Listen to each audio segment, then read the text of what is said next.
we're going to look at 3 ways to combine the duct tape, your fishing kit, and some found materials likely to be found around water sources to create 3 unique fishing lures. The first, and probably the easiest, will be to take a little bit of duct tape and wind it around the shank or the shaft of one of these fish hooks. Let's see what it looks like. The nice thing about duct tape is you can normally rip it in pretty fine strips. If you have a knife of some kind, by all means, I'd encourage you to cut this so you can make it as fine as possible. Once you have a fine strip of duct tape, you'll grab your hook. I would encourage you to put it right around the base of that shank.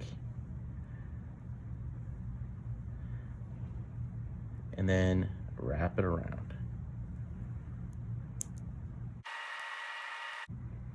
In this case, I have a little bit extra, and so I'm going to kind of extend it so that it's down through the loop and fold it over onto itself,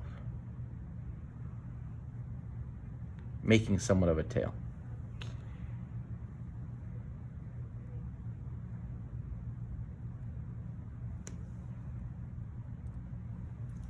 The next option is if you have a hook already pre-strung up on your fishing line, you can take that hook and using the sharp end, I'm gonna insert it into the duct tape on the non-sticking side. And I'm gonna do that roughly about halfway down the mark.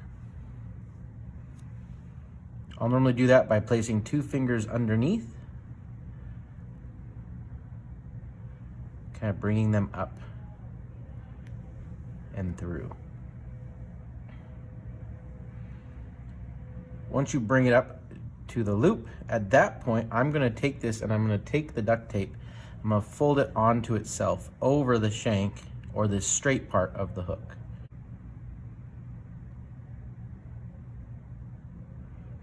I wanna try to capture the hook in between it.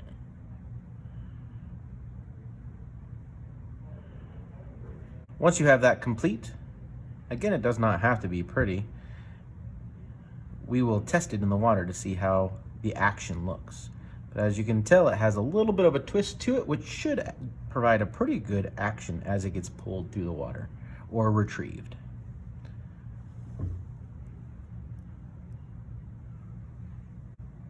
Each of the lengths of duct tape I've been using have just been one width of duct tape. In this last one, we're going to combine some materials. This would be the found material of some type of feather. In this regard, we're only going to use a little bit of this duct tape. So if you have a pair of scissors, a knife of some kind, if you have to rip it, that's fine. I'm just going to be using enough for it to go around the shank or the straight part of the hook a couple of times. So I'm going to snip this and just use a little bit of duct tape. Now you're going to take this feather, and if you have a knife, if you have a pair of scissors, a lot of times fly anglers will use different types of feathers to add that sheen. As you can kind of see, it flashes, it adds a lot of character, it's going to add a lot of movement. And that's what we're doing here. In this case, we're going to make it pretty simple. We're going to connect this to it and we're going to kind of trim it up. So if you look, this is a little bit too big for what I'm trying to do. And so I'm going to come in with a pair of scissors. And again, you could use a knife, you could use really anything at hand.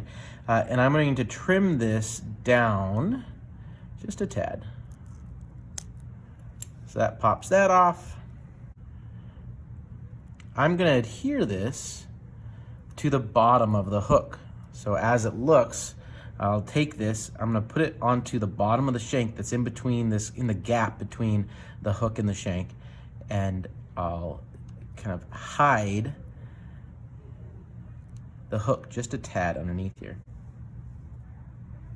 Now this won't win any beauty awards, however, I bet you it might catch some fish.